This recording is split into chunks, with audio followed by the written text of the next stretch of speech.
The first sound that morning was the wind against my window, low and steady like a warning whispered too late. I lay awake before dawn, staring at the ceiling, tracing the cracks I never fixed. The coffee maker hissed in the kitchen, the smell of burnt beans drifting through the cold air. I remember watching the clock, its hands slow and stubborn, as if they knew something I didn't. Years of building, signing, trusting all of it, felt like another man's dream by then. Outside, snow covered the driveway, hiding the oil stains from an older life. I buttoned my coat and saw my reflection in the glass door, a face too calm for the storm coming. Some mornings tell the truth before the world does. You just have to listen.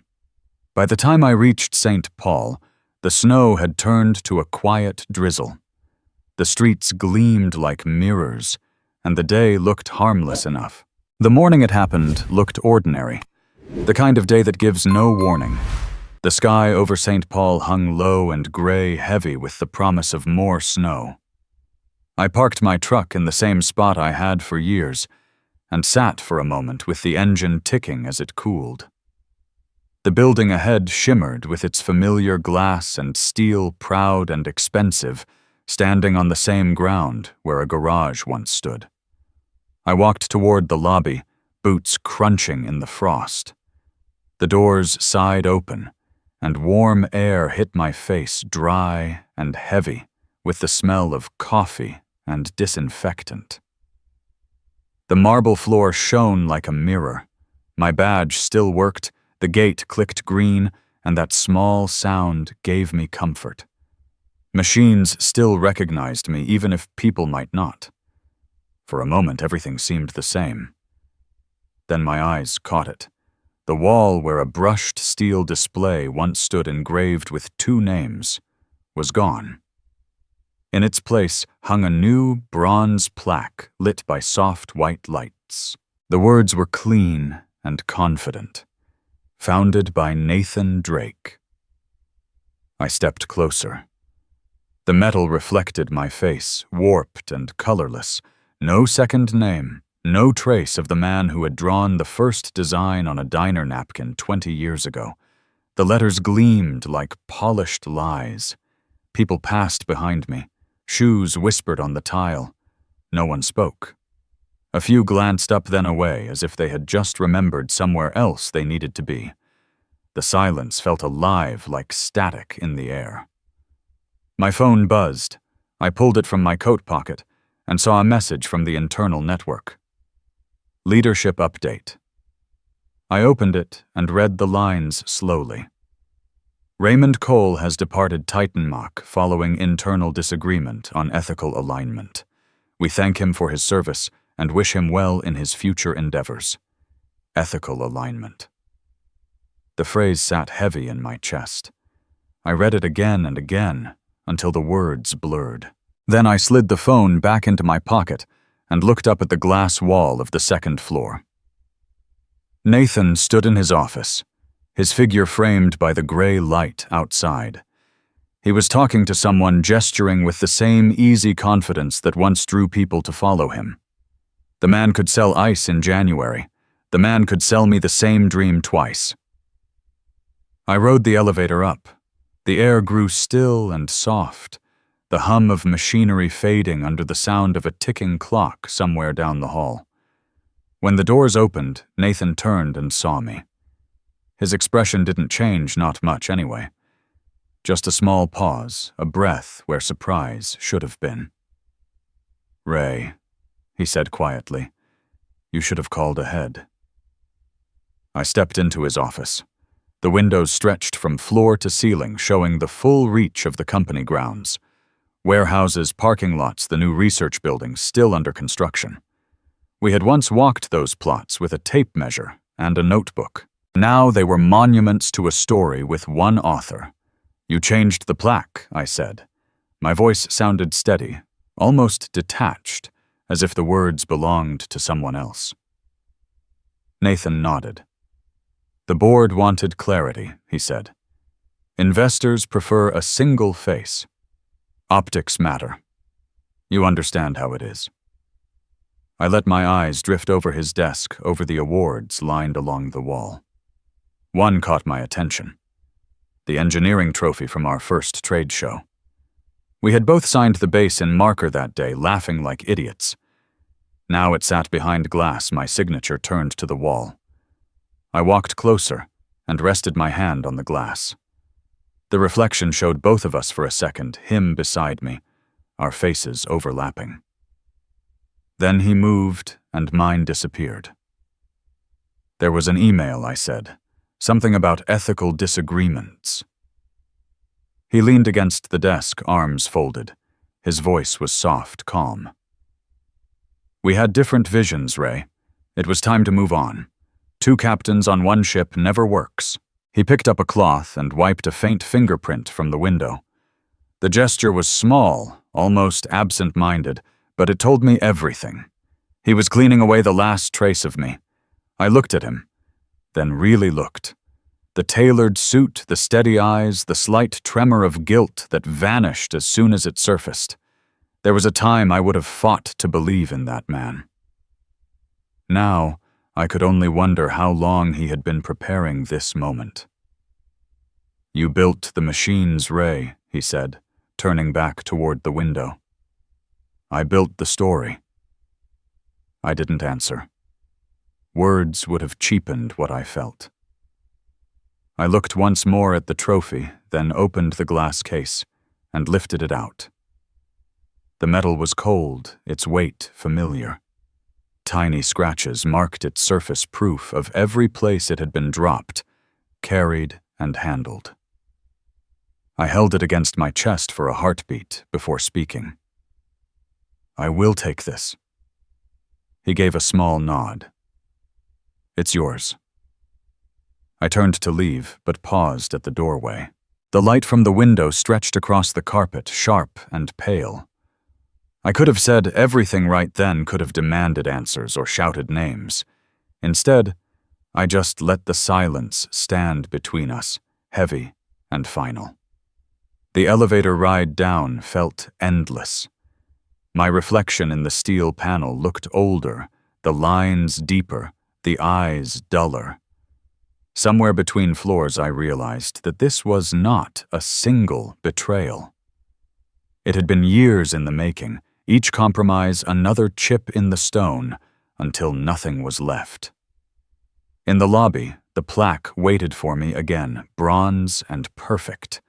I walked past it slowly, the reflection of my coat gliding over the words. Outside, the wind bit at my face. The snow had started to fall, small, dry flakes twisting in the air. My truck sat where I left it. I opened the door, set the trophy on the passenger seat, and sat for a while without starting the engine. The cab smelled of old coffee and dust. I rested my hands on the steering wheel, staring at the building through the windshield. It was not the company I was losing, I thought. Buildings can be rebuilt. What I lost was the story tied to my name, the one I had believed would outlive me. I thought of my son Daniel, who had grown up hearing that his father built something important. I wondered what he would think when he saw the email, whether he would believe it or believe me. The snow thickened, soft and constant. The world outside turned white. I picked up the trophy and turned it until my name caught what little light remained. The letters were faint, half worn away, but still there. Names can be buried under metal and paper, I thought, but they do not vanish. Not if the work was real. I placed the trophy back on the seat and started the engine. The sound filled the silence like a slow heartbeat. As I drove toward the highway, the lights of the building faded behind me, swallowed by the falling snow. At the red light, I stopped. The glow spilled across the hood of the truck, bright against the white. For a long moment I sat still, my breath clouding the glass. Then the light changed, and I eased forward, carrying with me the only thing they could not erase. My name quiet, but unbroken, waiting for its time to be remembered. The road stretched ahead in a blur of white and gray, the last of the snow turning to slush under my tires. The hum of the engine filled the cab steady and low like a thought I couldn't shake. I didn't know where I was going, but my hands turned the wheel toward the old garage, as if they remembered better than I did. The place looked smaller than memory allowed. The roof sagged a little, and the Titan Mach banner we once hung proudly had long since faded to nothing but ghost letters. I parked beside the loading dock and stepped out into the cold. The air smelled of metal and oil, sharp, with the kind of quiet that only winter can hold. Inside dust lay thick over the workbenches. I brushed a hand across the glass of a framed blueprint.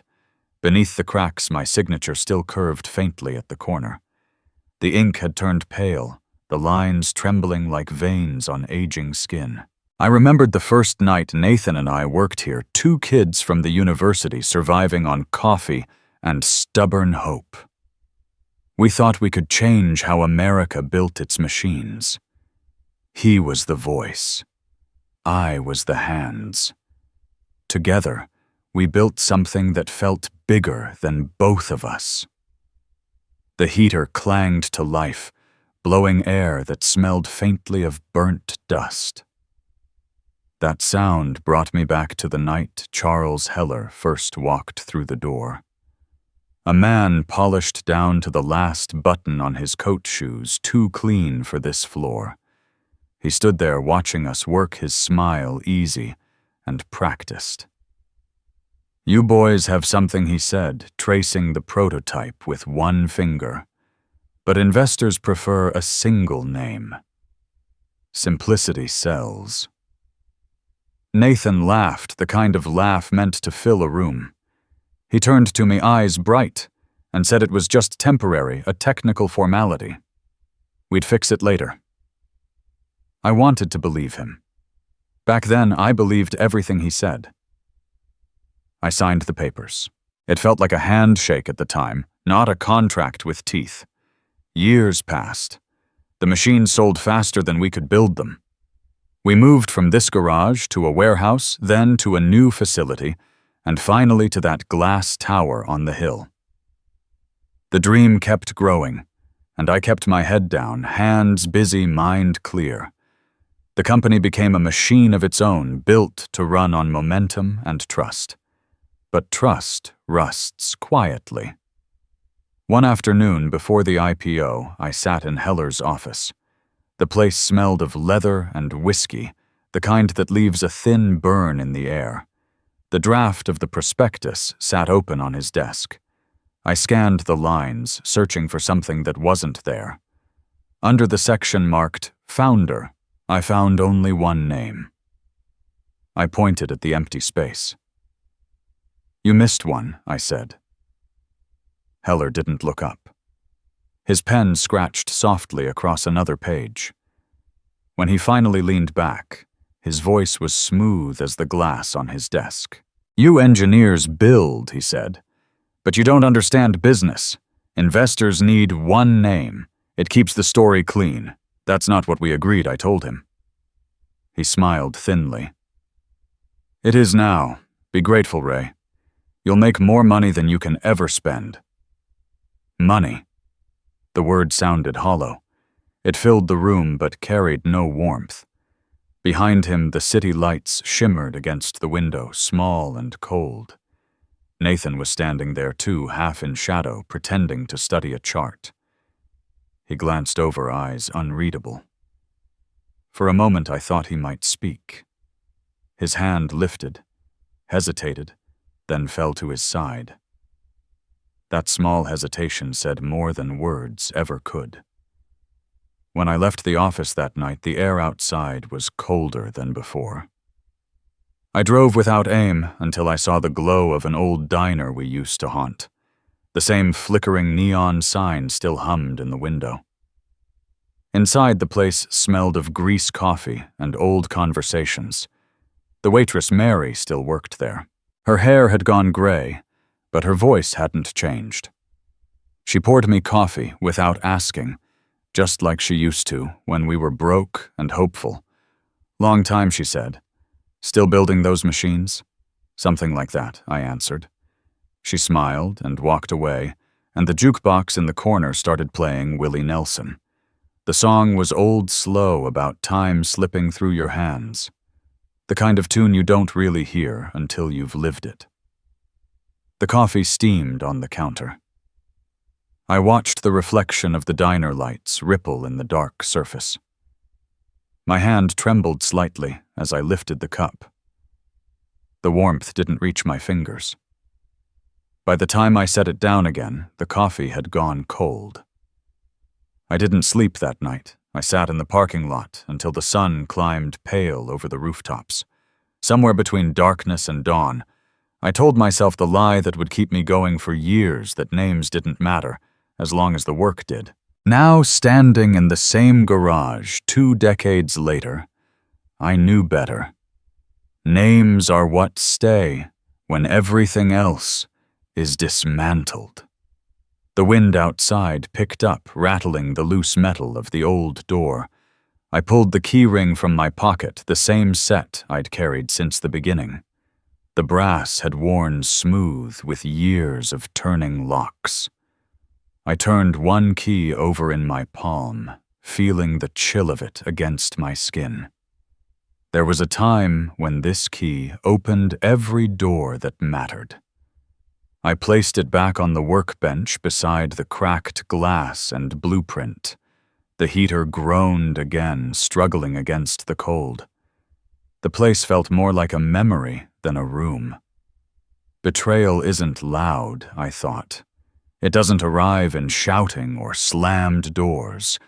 It comes quietly with polite smiles and papers that look almost the same as the ones before. Line by line, signature by signature, until the only proof you ever existed is a name buried in the footnotes. I turned off the light. The room sank into half dark, the blueprints faintly glowing in the light from the street outside. At the door, the key stuck for a second before turning. The sound echoed sharp through the space like something final snapping shut. I stood there in the doorway, listening to the heater fade. Somewhere in the distance, a freight train sounded its horn long and low. Maybe the truth works like that, I thought. It moves slow, steady, and it always finds its way back, no matter how far it has to travel. The snow had started again when I stepped outside. I looked once at the old building, then got in the truck and started the engine. The hum filled the silence. I drove toward the pale lights of the city, carrying with me the key, the memory, and the quiet hope that one day the truth would unlock what the past had sealed. The snow outside had thinned to a soft drizzle, the kind that turned the world quiet without warning. The house smelled faintly of wood smoke and old coffee. I sat by the window, the truck keys still where I'd left them the night before, glinting dull in the weak morning light. They looked heavier now, as if the weight of everything I hadn't said had settled into them. A knock came at the door. Slow, firm, unhurried. The kind of knock from someone who didn't come often but always came for a reason. I opened it to find Jack Stanton, his coat stiff with frost, his face carrying the calm fatigue of a man who'd driven through a storm with more on his mind than the weather. He stepped inside without a word.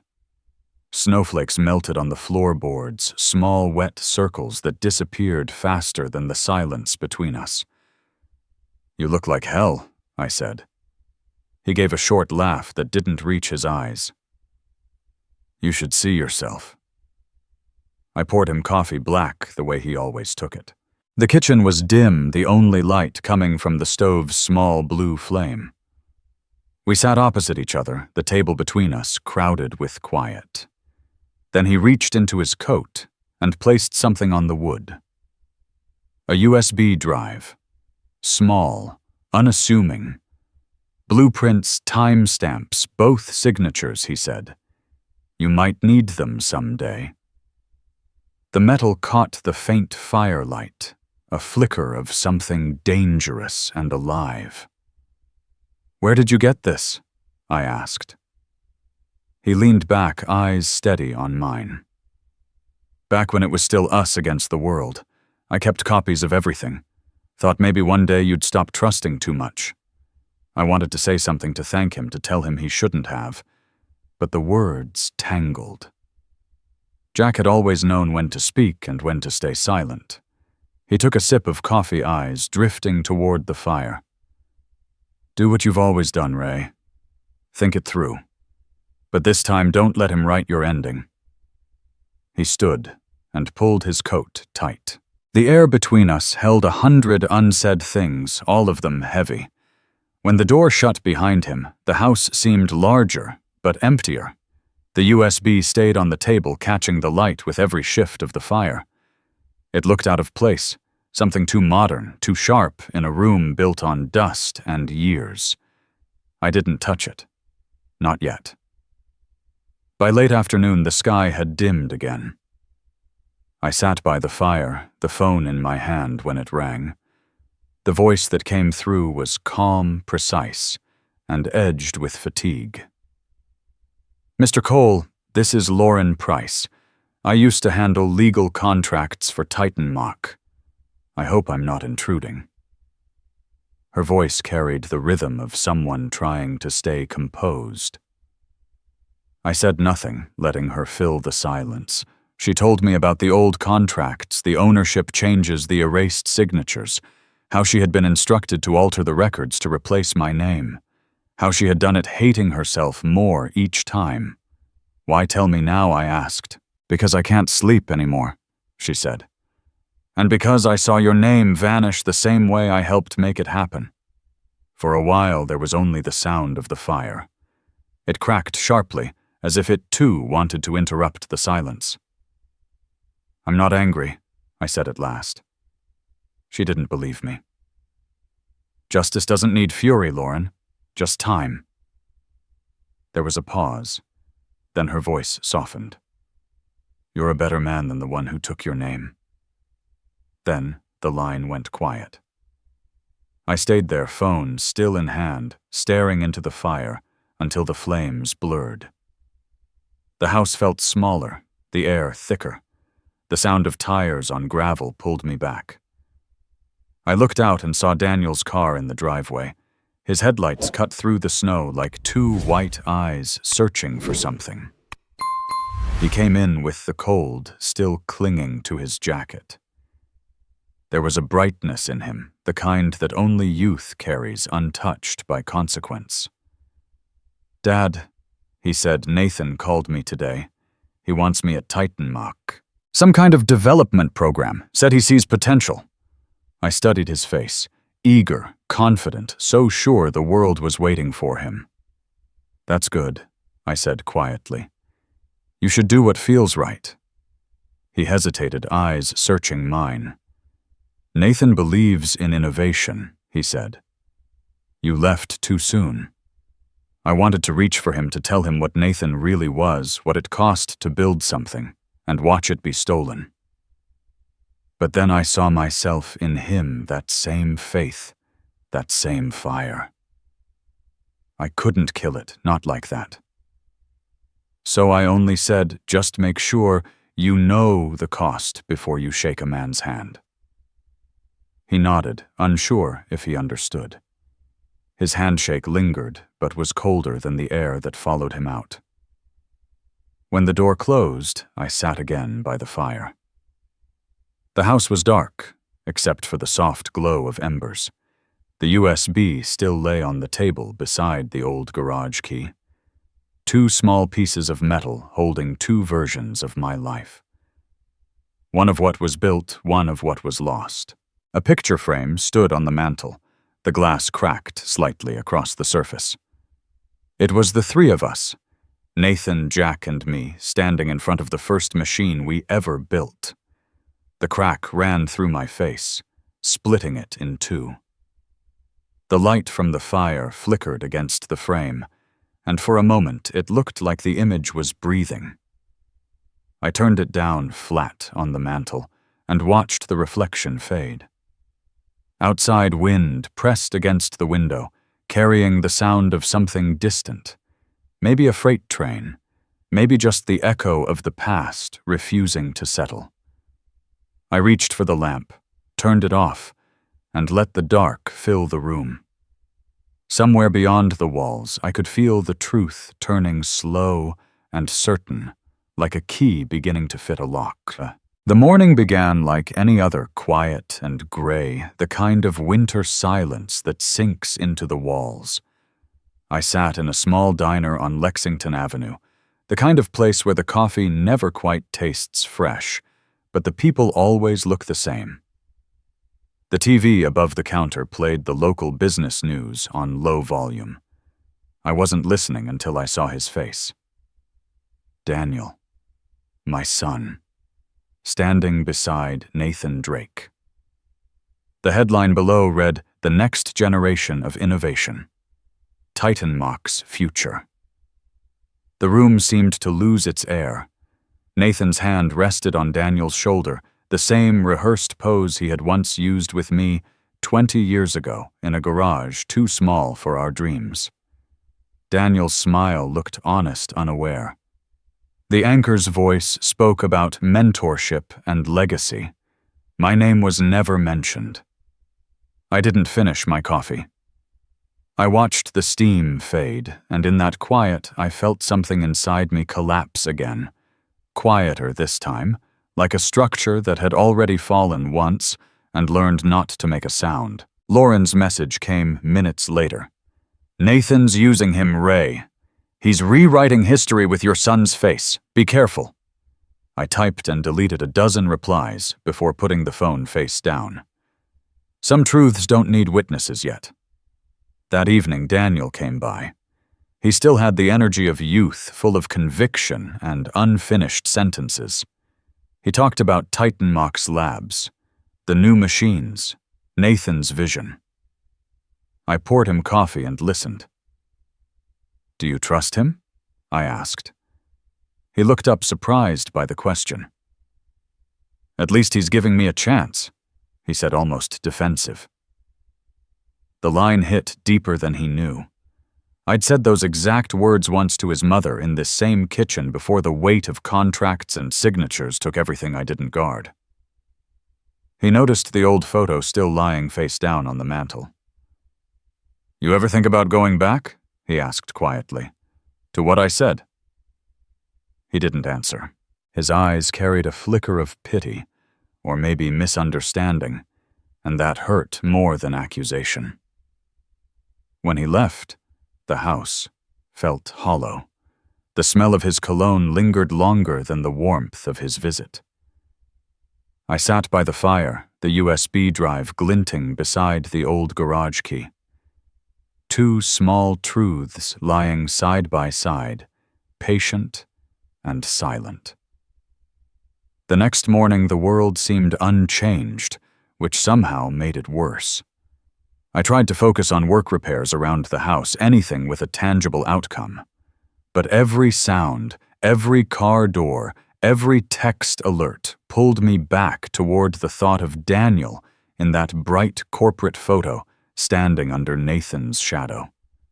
By late afternoon, snow began again. The light turned faint and metallic, the kind that makes everything look colder than it feels. I was tightening a loose hinge on the back door when my phone buzzed. Lauren again. "He's expanding the patent claim. Your blueprints, Ray. He's filing them under Titanmach's name." I stood there for a moment, the screwdriver still in my hand, the house creaking in the wind. I thought about the USB upstairs, about proof waiting for a moment I hadn't yet chosen. The truth was ready. I wasn't.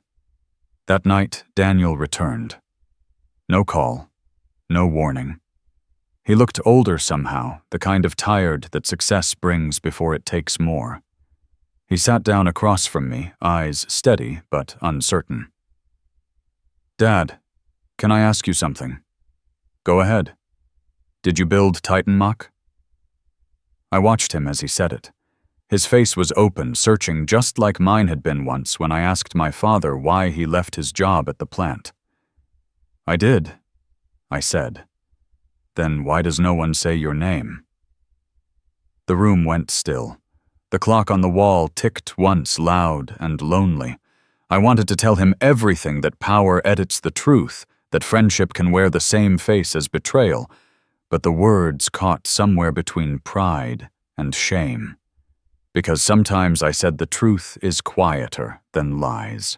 He looked at me for a long time, maybe waiting for more, maybe understanding too much already. His breath came out slow, his shoulders dropped, and he nodded once. Then he stood, walked to the door, and paused with his hand on the knob. "I just wanted to know," he said softly, and left. The sound of his car faded down the road. I sat there in the half-dark, the lamplight catching the USB again. Its reflection trembled faintly on the table like a small heartbeat. I reached for it, but stopped midway.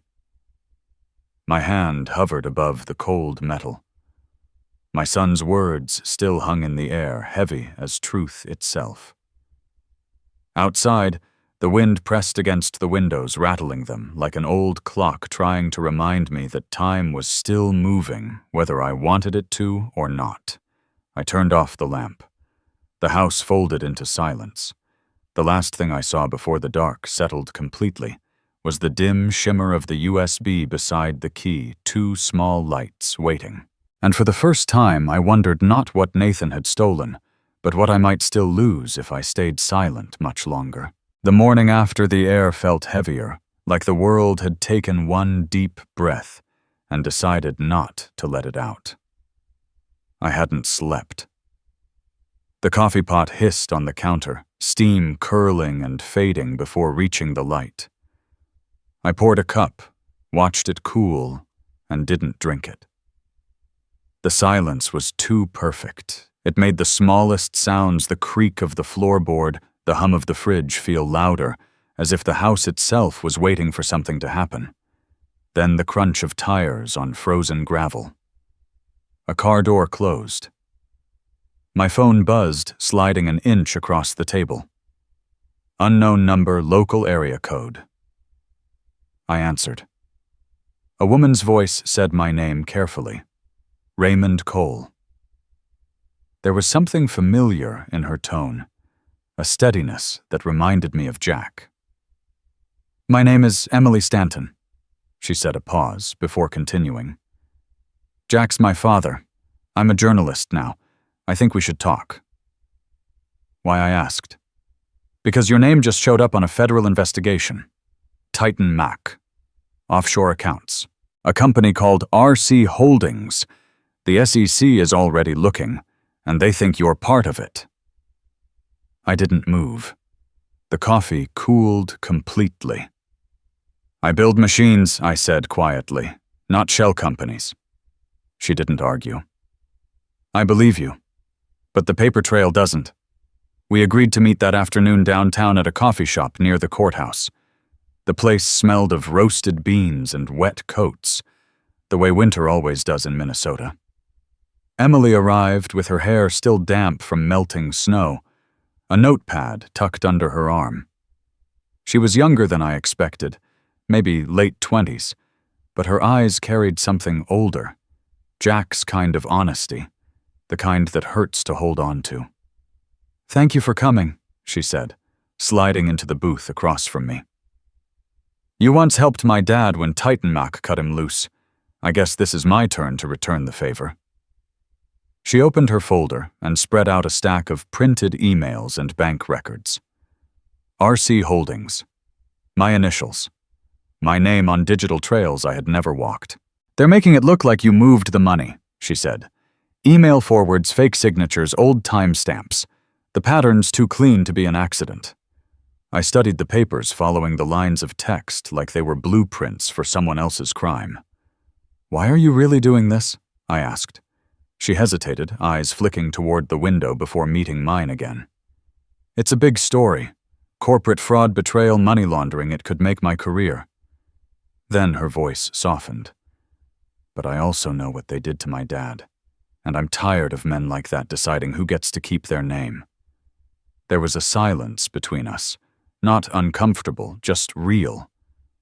If I go public, I said, they'll call it revenge. If you don't, she replied, they'll call it guilt.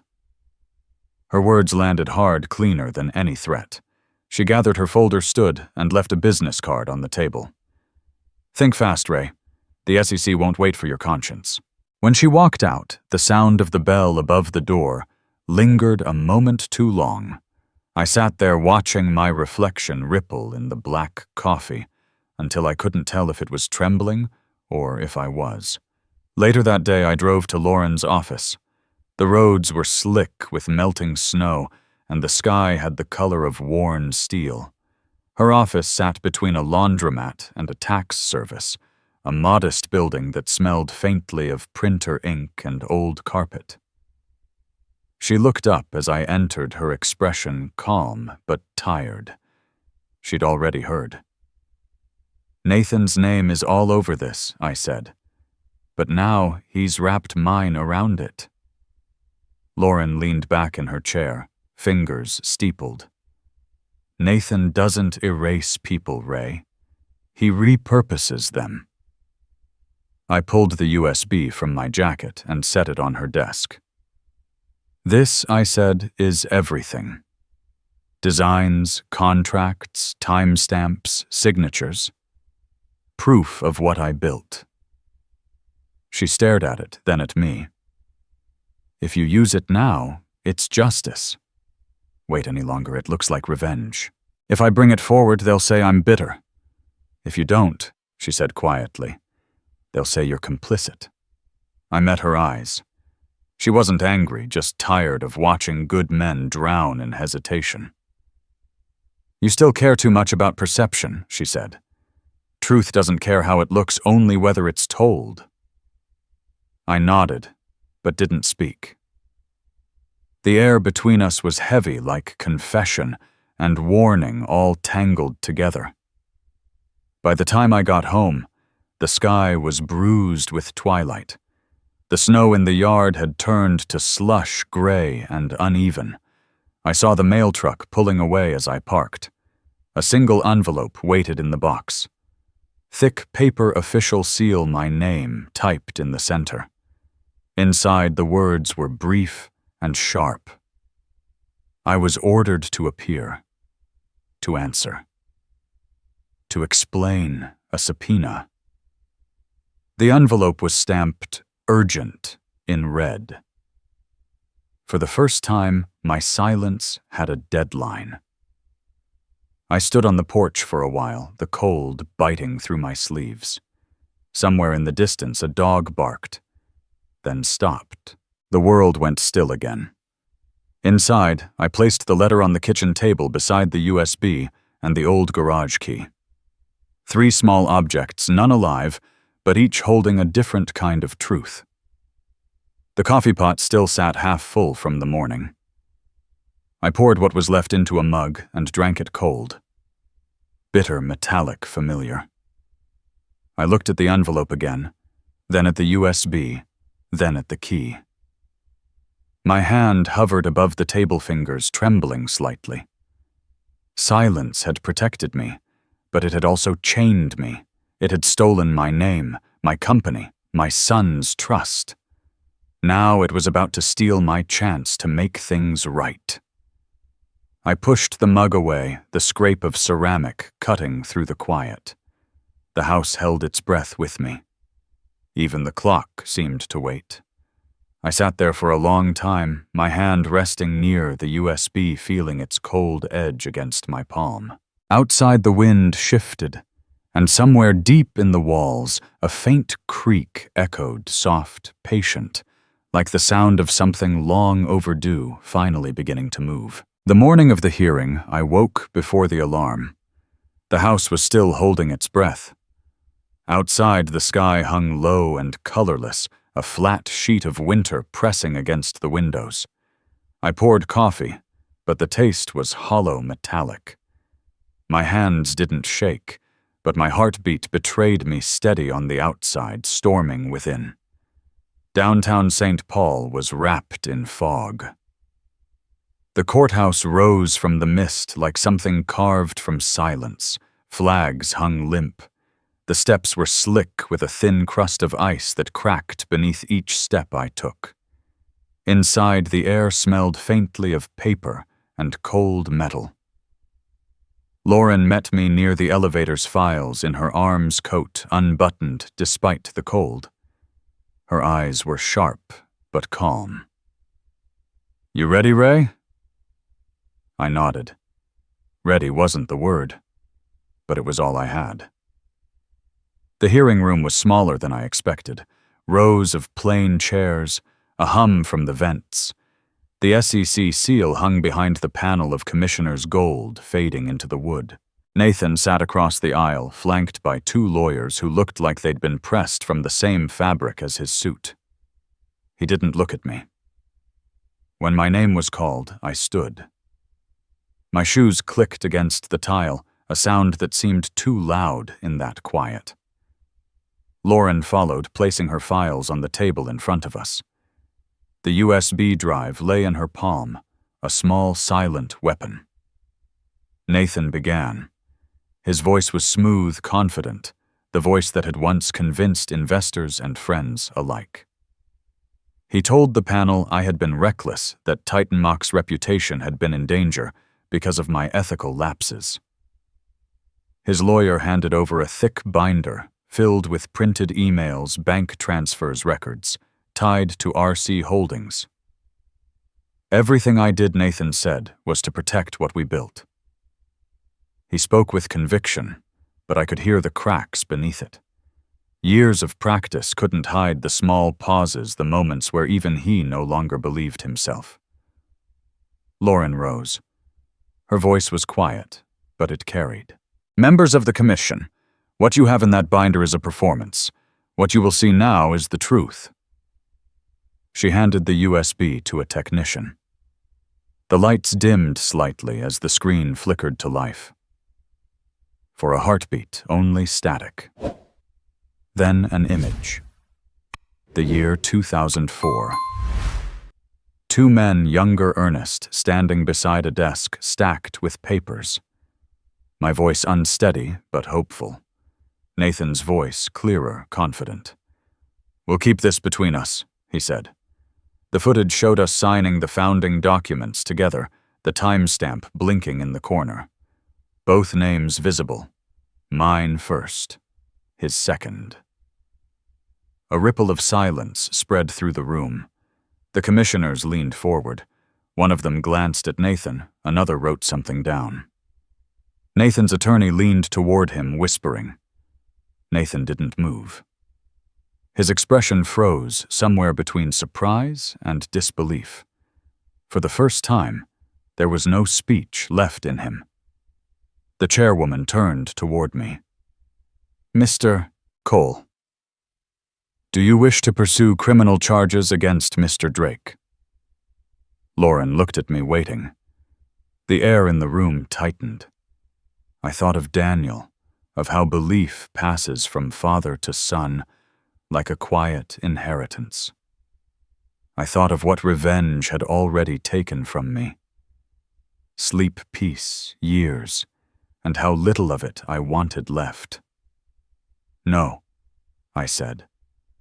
"I only want my name back where it belongs." The words landed softly, but they filled the room like a slow echo. For a moment, no one spoke.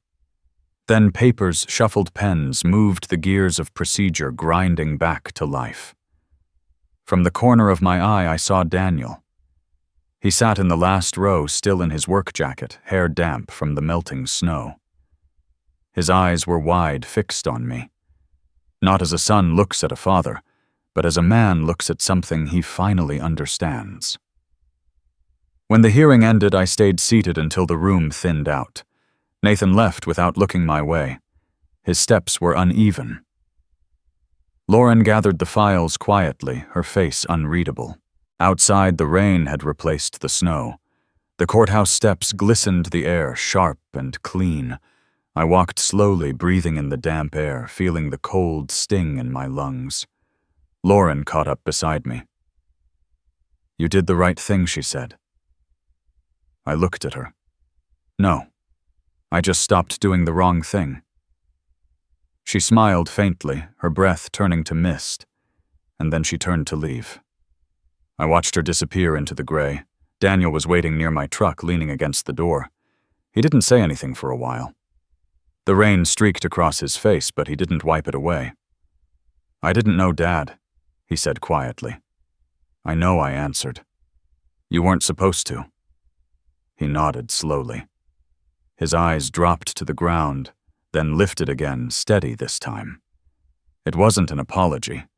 It was something stronger, a recognition. We didn't hug. We didn't need to. As I drove away, the rain softened into a thin mist. The courthouse receded in the mirror, its windows glowing faintly in the gray morning. The USB sat on the seat beside me, its purpose fulfilled. I passed the old Titanmach building. The bronze plaque still bore Nathan's name alone. But now, I didn't feel the sting. The company, the empire, the lies, they all looked small in the fading light. For the first time in years, I rolled down the window and let the cold air in. It smelled of wet asphalt and thawing earth. The truth doesn't need anger. It only needs air. And that morning, the air finally felt clean. By the time the air cleared, the world had already started to move on. 2 mornings after the hearing, I sat at the kitchen table with a cooling cup of coffee. The window cracked just enough to let in the smell of wet earth. The television murmured in the living room, one of those business channels that filled the day with moving numbers and tired anchors. I was only half listening until I heard the name of the company that had written my life. Titanmach. I walked to the doorway and leaned on the frame.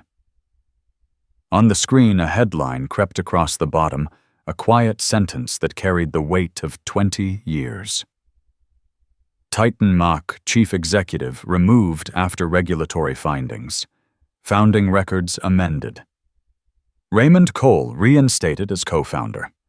The anchor kept talking, reading out a prepared story about governance and transparency. They mentioned my name twice, then moved on to the next segment. The whole thing took less than a minute. Decades of work, years of silence. One hearing, 60 seconds. I turned off the television and stood there in the returning quiet. My name had finally found its way back onto the record, but it did not feel like victory.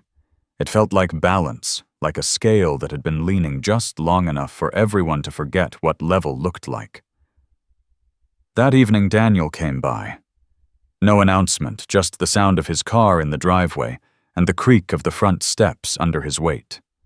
When I opened the door, he was already looking past me into the house where he had grown up, and from which I had kept too much. We sat at the table without coffee this time. The light outside was fading, a soft blue hanging over the fields. He said he had been called into a meeting with the interim board. They had offered him a position that sounded familiar, right down to the title. My old job. The words landed between us like something fragile. They told him they wanted continuity, that he carried both the future and the name. He told me he had said yes, but not for them. I asked what he meant, my voice steady, my hands resting flat on the table. He said he wanted my name to stay on the door. That if he did not take that office, someone else would, and they would forget who had built the floor under their feet. He looked at me then with the same eyes that had doubted, accused, questioned. This time they held something else. Understanding. Respect. A trace of regret that was his own, not mine. I told him the job came with a cost. Long nights, long absences, a kind of loneliness no one paid you for. I said the company had taken more from me than it ever paid back, but I could not pretend I was not proud of what we had built. or of the man my son was trying to be now? He nodded, absorbing it the way a man does when he knows nobody can make the decision for him anymore. Whatever you choose, I said, make sure your name stays clean, even if the walls around it do not. He reached across the table and rested his hand on mine, just for a moment. The gesture was small, but it carried a whole history that had finally been spoken without words. A week passed.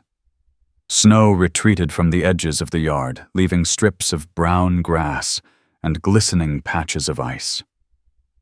The house settled into a new sort of quiet.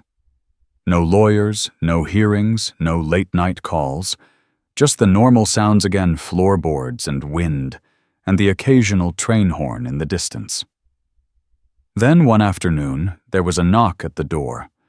Not the firm official knock of officers or messengers. Softer, hesitant. I opened it and found Nathan on the porch. He looked smaller. The suit hung looser on his frame, and the certainty that used to live in his eyes had given way to something else. His hair was more gray than I remembered, and there were lines in his face that had not been there in the old trade show photos. We stood there for a long heartbeat, the cold slipping between us. He asked if he could come in. I stepped aside and let him pass. He looked around the house like it was a place he remembered from a dream. We sat at the same table where I had told my son about the cost of trust. I did not offer coffee. Some rituals are earned. For a while he said nothing.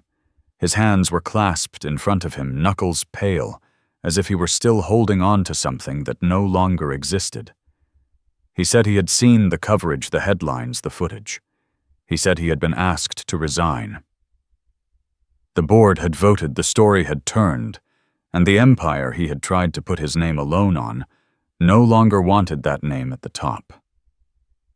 He swallowed hard before the next words.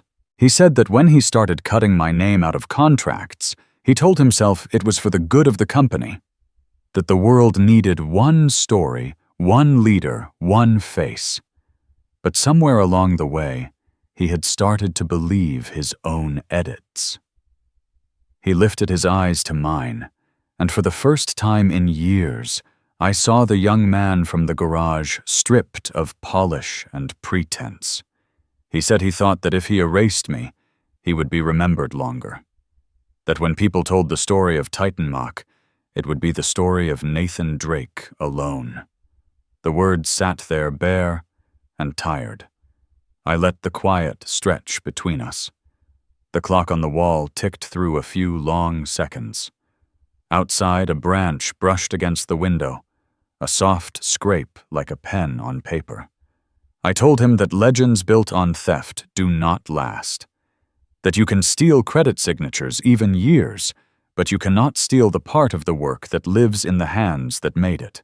That names built on truth survive silence, even when the plaque on the wall says otherwise for a while.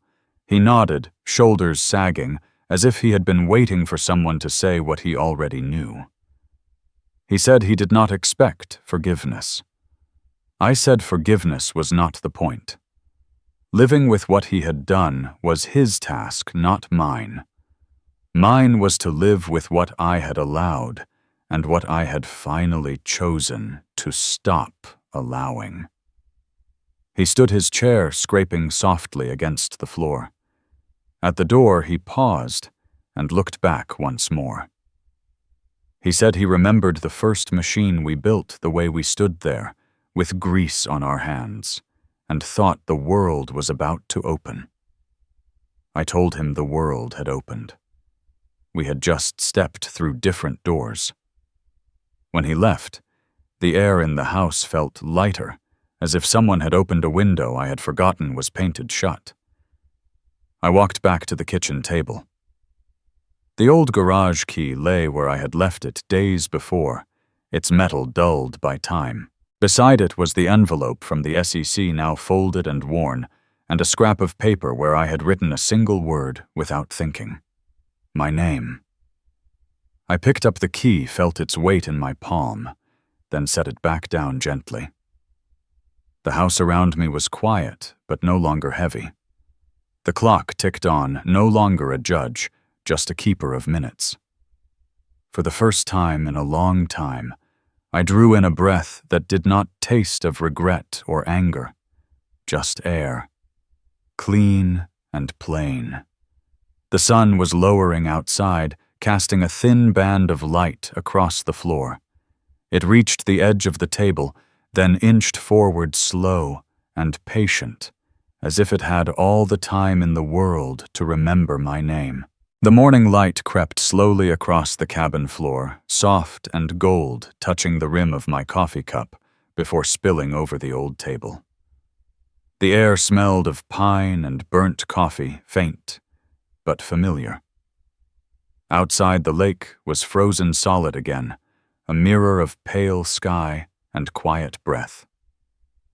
I sat there for a long while, watching the steam fade from the cup. The clock on the wall ticked slow and steady, the kind of sound that doesn't rush anyone anymore. On the radio, a voice mentioned the Minnesota Innovation Awards Titan Mock among the honorees this year. They were unveiling a new memorial plaque for the founders. For a moment, I almost stayed home. The idea of walking into another room full of cameras and polite applause made my stomach tighten. But something quiet inside me said it was time. Maybe I just wanted to see how the story ended. The convention hall in Minneapolis was bright, the kind of light that flattened everything and left no place to hide. People moved in clusters, their conversations quick and rehearsed. I kept to the edges, hands in my coat pockets, taking in the hum of voices and the low thrum of an air vent above. Daniel found me before I found him. He walked over with the calmness of a man who had seen both sides of truth. His tie was crooked, his hair slightly out of place, and for some reason that made me proud. "You came," he said, his tone steady. I nodded. The words didn't seem necessary. We sat together in the back row as the ceremony began. On stage, the board members talked about innovation, legacy, responsibility. I watched their faces move under the stage lights, faces I had once known well. They spoke the same language, but it no longer belonged to me. Then the screen behind them lit up. The new plaque appeared bronze and unblemished, the letters deep and deliberate. Founded by Raymond Cole and Nathan Drake. For a second, I couldn't move. The chill of the metal from that night long ago came rushing back to me. The garage, the ink on the contract, my hand trembling with belief. Back then, I thought legacy was built from machines and steel. Now I knew it lived in silence, in the things that endured after noise was gone. The applause rose around me, echoing through the hall. Daniel leaned closer and said, "They want you to speak." I shook my head. "No words left to say," I murmured. When it was over, people stood and clapped again, short and polite. I walked to the stage. The crowd parted without a sound. My hand reached for the plaque, the bronze cool beneath my palm. It felt alive, as if it remembered the warmth of every hand that once built something true. Behind me, the noise blurred into one long wave. But under it, faint and steady, I heard something else. The low hum of a motor, the same sound from decades ago when our first prototype came alive. That vibration, that heartbeat of metal and will, was my reward. Daniel joined me, standing just close enough for his shoulder to brush mine. He didn't speak. He didn't have to. His hand rested on my arm for a brief second, and in that silence, the years folded back into place. Outside, snow began to fall. The wind carried it gently across the parking lot, soft against the hum of distant traffic. We walked side by side to his car, neither of us in a hurry. He looked at me before opening the door. You think it's over, Dad? I watched the snow swirl in the light. Things like this don't end, I said. They just rest where they belong. He nodded, his breath turning white in the cold. I saw peace in his eyes, the kind that comes after knowing both truth and pain. He drove off tail lights, fading into the white blur of winter. I stood there until the sound of the engine was gone, then turned north and began the drive home. The highway stretched ahead, long and empty. The light from passing signs flickered across the windshield like fading memories. When I reached the cabin, the air was sharp and clean. I hung my coat by the door and set the old garage key on the table. It caught the lamplight and gleamed faintly, just enough to remind me of all that time had taken and all it had quietly returned.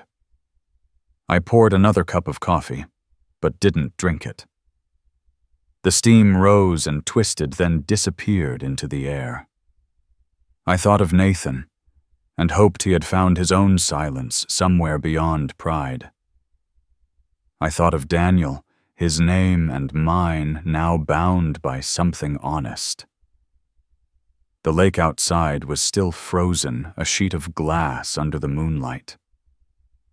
I stood by the window, breathing in the smell of pine and old coffee. The air tasted cold and clean. Somewhere in the house, the old clock paused, then ticked again. The sound was small, but it felt like time starting over. And for the first time in years, my name felt light enough to carry.